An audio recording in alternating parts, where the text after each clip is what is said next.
Bienvenue à la table du Seigneur. Yeah!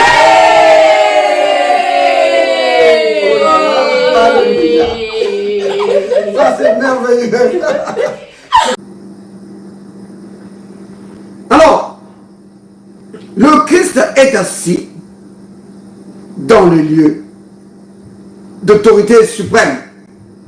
Et n'oubliez pas ce qu'on a lu dans le psaume 110, au verset 1. Il est dit que maintenant, ses ennemis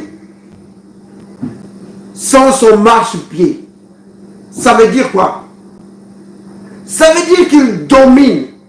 Qu'il domine sur ses ennemis, sur Satan, sur les démons et sur toutes les puissances des ténèbres. Le Christ règne dessus. Psaume 110, verset. Verset 1. Donc, le Christ règne sur ses ennemis. Parce qu'il est dit, jusqu'à ce que je fasse de tes ennemis ton marchepied. Ses ennemis sont maintenant sous ses pieds. Donc, il domine. Il a l'autorité sur ses ennemis. Alléluia. Béni soit le nom du Seigneur. Prenons le dernier passage dans Hébreu. Hébreu 12, verset 2. Tout ce passage que je donne, c'est juste pour établir le fait que le Christ est vraiment assis au siège à la droite de la majesté divine. Regardez. Ici, il est dit... Ok, tu peux lire. Il y a des regards sur Jésus, le chef et le consommateur de la foi, qui, en vue de la joie qui lui était réservée, a souffert la croix, méprisé l'ignominie et s'est assis à la droite du trône de Dieu. Amen. Vous avez vu ça?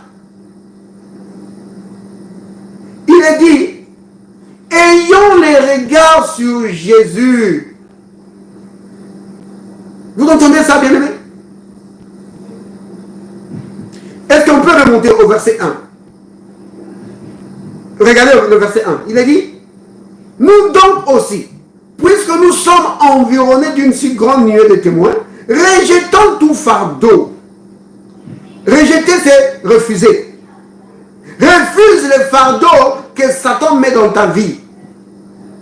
Vous comprenez? Le fardeau, c'est quoi? C'est la maladie, les blocages de toutes sortes de ta vie. Ce sont des fardeaux, des poids que l'ennemi veut mettre dans ta vie pour t'empêcher de marcher. Oui, pour rendre ta vie misérable. Alors, la Bible nous conseille que rejette ça. Refuse. Tu dis, je refuse de tomber malade. Je refuse que je sois esclave de la peur. Je refuse que je sois esclave des maladies et des infirmités. Je refuse ça. Je rejette ça au nom de Jésus. Vous voyez? Refuse ça. Rejette ça. Donc, rejetons tout fardeau.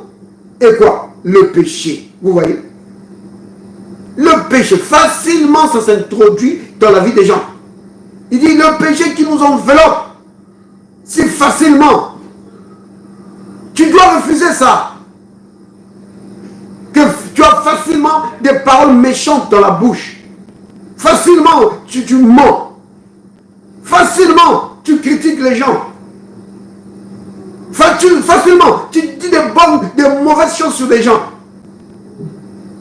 Non, refuse ça. Dis non, je refuse. Je ne dirai pas de mauvaises choses sur mon frère ou sur ma soeur. Je refuse. Je ne vais pas faire ça. Je refuse. Je ne vais pas mentir. Je refuse.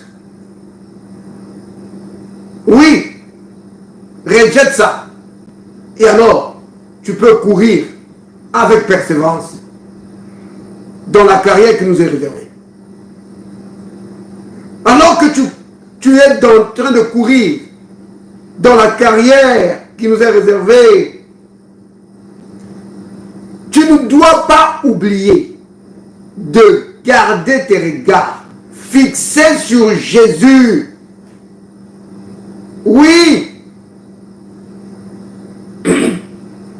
Quand l'apôtre Pierre était en train de marcher sur l'eau, parce qu'il avait demandé à Jésus de le faire venir, Jésus dit viens. Alors il marchait sur les eaux. Il marchait. C'est quoi ça? C'est les problèmes. Il marchait sur les problèmes. Parce que l'eau, c'était leur problème. Ça voulait les engloutir. Les maladies, les problèmes qui veulent engloutir ta vie. Le Christ dit marche dessus. Marche. Oui, marche dessus. Comme j'ai dit tout à l'heure, tu rejettes ça. Tu dis je refuse que la maladie vienne prendre place dans ma maison. Je refuse ça. Oui. Parce que ce fardeau-là, il dit, ça vient et ça t'enveloppe si facilement. Ça peut être la maladie, ça peut être des blocages de toutes sortes. Refuse ça, rejette. Oui, tu dois le dire de ta bouche. Tu dis, je refuse de tomber malade. Je refuse ça. Vous voyez? Satan veut dire, je prends. Tel que tu te sens là, tu as telle maladie. Tu dis, je refuse ça. Je rejette ça au nom de Jésus. Aucune maladie ne va dominer sur moi. Oui. Aucun malheur ne m'arrivera. Aucune maladie ne viendra prendre place dans ma maison. Non, je refuse ça. Au nom de Jésus. Alors, Pierre, lui, il marchait sur les eaux. Il marchait sur les eaux. Il dominait sur les problèmes. Mais, après, il a détourné ses regards de Jésus. Il a commencé à regarder le vent, comment c'était contraire, les éléments de la nature. Vous voyez? Quand il a commencé à regarder ça, la peur l'a envahi et la peur a bloqué. La peur a paralysé sa foi et il s'est enfoncé. Vous voyez? Donc, il commençait à remporter la victoire. Et après, ça s'est arrêté. C'est pourquoi Jésus lui a dit, mais pourquoi as-tu douté? Vous voyez? Pourquoi il a douté? C'est parce qu'il a détourné ses regards de Jésus et il a commencé à regarder comment il avait mal. Comment il avait mal. Et j'ai mal ici. Et Satan te dit, tu vas finir par une opération.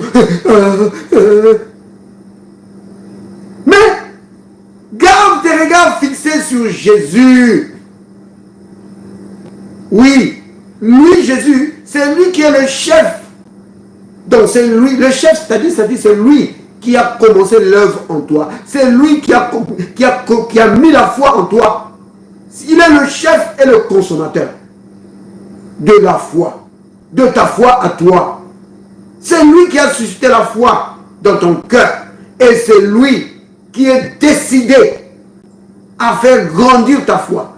Parce que consommer, c'est ça. Consommer, c'est amener à la perfection. Le Christ veut amener ta foi à la perfection, c'est-à-dire à la maturité. Consommer, c'est amener à la maturité. Le Christ, c'est le chef. C'est lui qui a suscité la foi en toi. Et dans ta vie, il est à l'œuvre pour amener ta foi à la maturité. Jusqu'au point où tu seras inébranlable. Oui. Oh là là. Béni soit le nom du Seigneur. Donc, ayons les regards sur Jésus, le chef et le consommateur de la foi, qui, en vue de la joie qui lui était réservée, a souffert la croix. Vous avez vu ça? Il a souffert la croix mépriser l'ignominie. Oh là là, vous comprenez ce que c'est mépriser l'ignominie? Les gens, la façon dont on a traité Jésus, les gens ont traité Jésus d'une façon ignominieuse. Oui, on l'a méprisé, on l'a traité comme rien, on l'a traité comme du poisson pourri. Oui. Et pourtant, c'est le Seigneur de gloire. Quel est ce chef de gouvernement, de roi, ou les gens importants de ce monde, qui accepterait qu'on le traite comme on a traité Jésus? Qui pourrait accepter ça? Vous pensez que le roi d'Angleterre, s'il vient au Canada ici, et qu'on le traite comme ça, il va accepter ça? Non. Ils vont tous se révolter. Ils vont dire, pourquoi vous avez traité notre roi comme ça?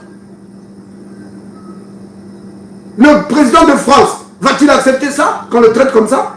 Non. Personne ne va accepter ça. Mais lui, le roi de gloire, qui est venu sur la terre, on l'a traité comme ça. Mais dans la Bible dit qu'il a méprisé l'ignominie. C'est-à-dire que la façon dont on l'a traité, il a trouvé ça comme rien. Oui, il a dit c'est rien. Pourquoi il a fait ça? À cause de l'amour qu'il a pour les hommes. Parce que s'il avait osé réagir, il n'y aurait pas eu de salut pour nous. Mais il a souffert tout ça pour nous. Et parce qu'il a souffert l'ignominie, parce qu'il a méprisé l'ignominie, il a souffert la croix et méprisé l'ignominie, c'est alors qu'il s'est assis à la droite du trône de Dieu. Vous voyez? Oui, à la droite de la majesté divine. Où il est maintenant. Et où il règne. Parce qu'il a l'autorité suprême. Vous comprenez donc pourquoi son nom a autorité partout? Le nom de Jésus a autorité partout. Parce qu'il est assis dans un lieu d'autorité suprême. Oui.